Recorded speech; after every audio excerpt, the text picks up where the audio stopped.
Yes Senkumar sir, ഇപ്പോൾ ഈ case register ചെയ്തപ്പോൾ ഒന്ന് ഒന്ന് ഒന്ന് ഒന്ന് അനങ്ങിയിട്ടുണ്ട് സി പി എമ്മിൻ്റെ ഭാഗത്തു നിന്ന് വന്ന പ്രസ്താവന. ഈ കുംഭമേള വൈറൽ താരത്തിൻ്റെ വിവാഹം നടത്തിക്കൊടുക്കാൻ മുന്നിട്ടിറങ്ങിയിട്ടില്ല, ഇങ്ങനെയൊരു സംഭവം അവിടെ നടക്കുന്നുവെന്ന് അറിഞ്ഞപ്പോൾ സ്ഥലത്തേക്ക് പോയതാണ്. ഒന്ന് ലഘൂകരിക്കാനുള്ള ഒരു ശ്രമം ഉണ്ട്, പക്ഷേ അപ്പോഴും കിടക്കുകയല്ലേ ഈ പോലീസ് എന്ത് ചെയ്തു അല്ലേ? അത് മാത്രമല്ല, ഇതേക്കുറിച്ച് അന്വേഷിക്കേണ്ടവർ എന്തുകൊണ്ട് നിഷ്ക്രിയത്വം പാലിച്ചു? ഇതൊക്കെ അന്വേഷിക്കപ്പെടേണ്ടതല്ലേ?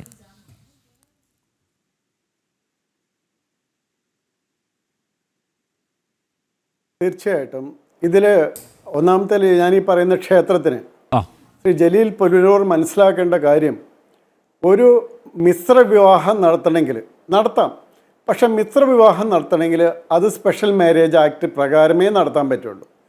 ഹിന്ദു ക്രിസ്ത്യൻ ആയാലും ഹിന്ദു മുസ്ലിം ആയാലും മുസ്ലിം ക്രിസ്ത്യൻ ആയാലും ഈ മിശ്ര വിവാഹങ്ങൾ നടത്തുകയാണെങ്കിൽ അത് തീർച്ചയായിട്ടും അതാത് സ്പെഷ്യൽ മാരേജ് ആക്ട് പ്രകാരം മാത്രമേ വാലിഡിറ്റി ഉള്ളൂ. അത് ആദ്യം മനസ്സിലാക്കുക. ഏതൊരു ക്ഷേത്രത്തിലും ഇപ്പോൾ ഗുരുവായൂരിലൊക്കെ വെറുതെ പുറമേ നിന്ന് മാലിയിട്ടാൽ മതി, പക്ഷേ അത് ഹിന്ദുക്കൾ ആയിരിക്കണം, വരനും വധുവും ഹിന്ദുക്കളായിരിക്കണം. അത് ഉറപ്പാക്കിയിട്ടേ ആ മാരേജ് അവിടെ നടത്താൻ പറ്റുള്ളൂ. അപ്പോൾ അത് ആദ്യം മനസ്സിലാക്കുക. അത് വോയിഡാണ്. ആ തുടക്കത്തിലെ ആ വിവാഹം അസ്ഥിരമാണ്. അങ്ങനെ വോയിഡായിട്ടൊരു മാരേജ് നടത്തി കൊടുക്കുന്ന അമ്പലം, ക്ഷേത്രം, അത് ആര് സ്ഥാപിച്ചു എന്ന് പറഞ്ഞാലും ഇപ്പം അതിൽ ഇരിക്കുന്നവർ ചെയ്യുന്നത് തെറ്റാണ്. ഇന്ത്യയിലെ നിയമത്തിന് തെറ്റായിട്ടൊരു കാര്യമാണ് അവർ ചെയ്യുന്നത്. ഒരു ക്ഷേത്രത്തിനും അങ്ങനെ ഒരു മിശ്ര വിവാഹം നടത്തി കൊടുക്കാനുള്ള അധികാരമില്ല. അത് സ്പെഷ്യൽ മാരേജ് ആക്ട് പ്രകാരം മാത്രമേ നടത്തി കൊടുക്കാൻ പറ്റുള്ളൂ. രണ്ടാമത്, ഈ ഇത്തരത്തിലുള്ള സ്പെഷ്യൽ മാരേജ് അനുസരിച്ച് തന്നെ നടക്കുന്ന, ഈ മാസം 28-ാം തീയതി എനിക്ക് വളരെ ഇഷ്ടപ്പെട്ട ഒരു സൂപ്രണ്ട് ഓഫ് പോലീസ് ഉണ്ട്. അദ്ദേഹം ഹിന്ദുവാണ്. അദ്ദേഹത്തിൻ്റെ മകൾ വിവാഹം കഴിക്കുന്നത് ഒരു മുസ്ലിമിനെയാണ്. ഞങ്ങളെല്ലാം വളരെ ആഘോഷപൂർവ്വം ആ വിവാഹത്തിൽ പങ്കുകൊള്ളുന്നുണ്ട്. ഇപ്പോൾ അതുപോലെ ഇഷ്ടം പോലെ കേസസ് എനിക്ക് പറയാൻ പറ്റും. പരസ്പരം ഇഷ്ടത്തോടു കൂടി സമ്മതത്തോടു കൂടി ഹിന്ദുക്കളും മുസ്ലിംസും മാരേജ് നടത്തുന്നത്, അതിനൊന്നും ഞാൻ എതിരല്ല. പക്ഷേ ഇത് വളരെ തെറ്റായിട്ടൊരു വോയിഡ് മാരേജ് കൊണ്ടെന്ന്, അതായത് ഒരു സ്പെഷ്യൽ മാരേജ് ആക്ട് അനുസരിച്ചാണ് ചെയ്തതെങ്കിൽ പോലും എനിക്ക് മനസ്സിലാക്കാം. കാരണം എന്താണെന്ന് വെച്ചാൽ അത് ഏജ് തെറ്റിപ്പോയി എന്ന് പറയുകയും ചെയ്യാം. ഇതങ്ങനെയല്ല. മധ്യപ്രദേശിൽ കിടക്കുന്ന ഒരു പെൺകുട്ടീനെ അത് മറ്റേതോ ഒരു സ്ഥലത്തുള്ളൊരു മുഹമ്മദ് ഫർമാൻ ആള് കൊണ്ടുവന്നിട്ട്, അവർക്ക് ആകെ ഉള്ളത് 2 മാസത്തെ വാട്സപ്പിൽ അല്ലെങ്കിൽ ഇൻസ്റ്റാഗ്രാമിലെ മഹാരാഷ്ട്രയിലുള്ള 2 പേര്, അത് മൂന്നാമതൊരു സ്റ്റേറ്റിൽ വന്നിട്ട് മാരേജ് നടത്തുമ്പോൾ ആൾക്കാർ സംശയിക്കണ്ടേ? സ്വാഭാവികമായിട്ടും മഹാരാഷ്ട്രയിലുള്ള ഒരു കക്ഷി മധ്യപ്രദേശിലൊരു പെൺകുട്ടിയുമായിട്ട് വരികയാണെങ്കിൽ കേരളത്തിലൊരു മാരേജായിട്ട് നടത്താൻ പോകുന്നതിന് മുമ്പ് ഒരു മാർക്സിസ്റ്റ് പാർട്ടിയുടെ സെക്രട്ടറി ആയിട്ടിരിക്കുന്ന ഒരാളും അതിലെ മന്ത്രിയായിട്ടിരിക്കുന്ന ഒരാളും അതിലെ MP ആയിരിക്കുന്ന ഒരാളും അത് പോയി തല വെച്ച് കൊടുക്കുന്നത് ശരിയാണോ? ഒന്ന് യഥാർത്ഥ ബോധത്തോടെ ഒന്ന് ചിന്തിച്ചു നോക്കൂ. അതിലെന്ത് അപ്പം തന്നെ സംശയിക്കണ്ടേ? ഇവർക്ക് എന്തുകൊണ്ട് മഹാരാഷ്ട്രയിലോ ഇവർക്ക് എന്തുകൊണ്ട് മധ്യപ്രദേശിലോ വിവാഹം നടത്തിക്കൂടാ? അതല്ലെങ്കിൽ നിയമപ്രകാരം എന്തുകൊണ്ട് ഒരു സ്പെഷ്യൽ മാരേജ് ആക്ടിന് പ്രകാരം ഇവർക്ക് നടത്തിക്കൂടാ? അപ്പം വിവാഹമല്ലാത്ത രീതിയിലൊരു വിവാഹം, അല്ലാതെ ഈ അരിമാനൂർ നയനാർ ക്ഷേത്രത്തിന് പ്രത്യേകമായിട്ട് ഒരു നിയമവും ഇന്ത്യയിലില്ല. ഹിന്ദു മാരേജ് ആക്ട് 1955 എന്ന് പറയുന്നത് ഇന്ത്യയിലുള്ള എല്ലാ ഹിന്ദുക്കൾക്കും എല്ലാ ക്ഷേത്രങ്ങൾക്കും ബാധകമാണ്. അവിടെ മറ്റുള്ളവർക്ക് അങ്ങനെ വിവാഹം കഴിക്കാൻ പറ്റില്ല. അദ്ദേഹം അത് ആദ്യം മനസ്സിലാക്കുക. അതുകൊണ്ട് ഈ പറയുന്ന മാർക്സിസ്റ്റ് പാർട്ടിയുടെ സംസ്ഥാന സെക്രട്ടറിയും അതുപോലെ ഒരു മന്ത്രിയും അതുപോലെ ഒരു MP ഒക്കെ ഉൾപ്പെട്ട എത്ര മാർക്സിസ്റ്റ് പാർട്ടിക്ക് ഉള്ളിലെ മാരേജുകളിൽ ഇവർ പങ്കെടുത്തിട്ടുണ്ട്? പുറത്തുള്ള കാര്യം പോകട്ടെ.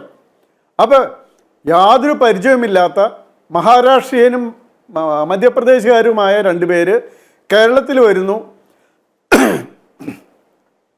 അവരുടെ വിവാഹമെന്ന് പറഞ്ഞ് ഒരു ഒരു ടോട്ടൽ തെറ്റായ സംഗതി, നിയമവിരുദ്ധമായൊരു സംഗതി നടത്തി കൊടുക്കുന്നു. അപ്പോൾ അതിന് വരുന്നത് എന്താണ്? ഒരു അണ്ടർ ഏജ് പെൺകുട്ടീനെ ആ പെൺകുട്ടീനെ ഒരാൾക്ക് കൊണ്ടുപോകാനായിട്ട് സൗകര്യം ചെയ്തു കൊടുക്കുന്നു. അതിന് കൂട്ടുനിൽക്കുന്നതാണ് അബറ്റർ. ഞാൻ പറഞ്ഞ സെക്ഷൻസ് ആദ്യം ഞാൻ ഈ സെക്ഷൻ സമയമെടുത്ത് വായിച്ച ആ സെക്ഷൻസ് എല്ലാം നിലനിൽക്കുന്നതാണ്. ആ സെക്ഷനിൽ കൊടുത്തിരിക്കുന്ന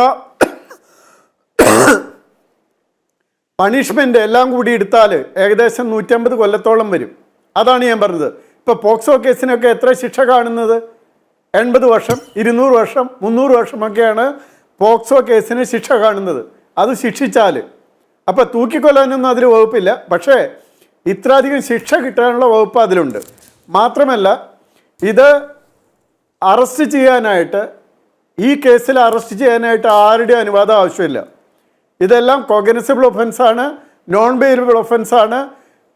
മിനിമം 90 ദിവസം ജയിലിൽ കിടക്കാനായിട്ട് യാതൊരു തടസ്സമില്ലാത്ത കേസാണ്. അപ്പോൾ ആ 90 ദിവസത്തിനുള്ളിൽ ചാർജ് കൊടുത്താൽ മാത്രം മതി. ഇപ്പോൾ ഒരു കോടതിയിൽ ശിക്ഷിച്ചാലും അവർ കുറ്റവാളിയാകുന്നില്ല. അതിന് അപ്പീൽ കോടതിയുണ്ട്. അത് കഴിഞ്ഞാൽ അതിൻ്റെ അപ്പീൽ കോടതിയുണ്ട് എന്ന് പറയാം. അപ്പോൾ അവസാനം സുപ്രീം കോടതി ശിക്ഷിക്കുന്നത് മാത്രമേ കുറ്റവാളിയാകുന്നുള്ളൂ എന്ന് പറയേണ്ട വരും. അങ്ങനെയാണ് ആർഗ്യുമെൻ്റ് പോയാൽ. ഞാൻ അതല്ല പറഞ്ഞത്.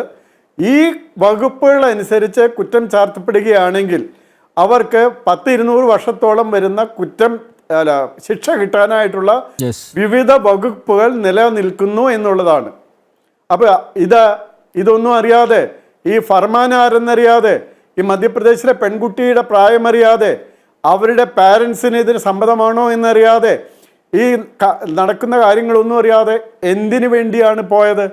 മാത്രമല്ല അതിന് ശേഷം ഇതാണ് റിയൽ കേരള സ്റ്റോറി എന്നുള്ള പരസ്യങ്ങൾ കുറേ വന്നു. അതുകൊണ്ടാണ് ഇതിൻ്റെ പ്രത്യേകത. എന്തിനാ അത് കൊടുക്കാൻ പോയത്? ഈ മാർക്സിസ്റ്റ് പാർട്ടിയുടെ നേതാക്കൾ തന്നെ പറഞ്ഞു ഇതാണ് റിയൽ കേരള സ്റ്റോറി എന്ന്. അങ്ങനെയാണെങ്കിൽ എങ്ങനെയാണ് റിയൽ കേരള സ്റ്റോറി ആവുന്നത്? മധ്യപ്രദേശിലും മഹാരാഷ്ട്രയിലുമുള്ള 2 പേര് ഇവിടെ വന്ന് ഇവിടെ അതിൻ്റെ ലീഗൽ പ്രൊസീജിയർ ഒന്നും അനുസരിക്കാതെ ഒരു ക്ഷേത്രത്തിൽ വിവാഹം കഴിക്കാതെ തന്നെ അങ്ങനെ ഒരു തെറ്റായ കർമ്മത്തിൽ ഏർപ്പെടുന്നത് എങ്ങനെയാണ് വിവാഹമാകുക? അപ്പോൾ ഇതിനെല്ലാം ഉത്തരവാദി ഒരു മന്ത്രിയും ഒരു MP-യും ഒരു പാർട്ടിയുടെ സ്റ്റേറ്റ് സെക്രട്ടറിക്ക് ഉത്തരവാദിത്തമില്ലേ?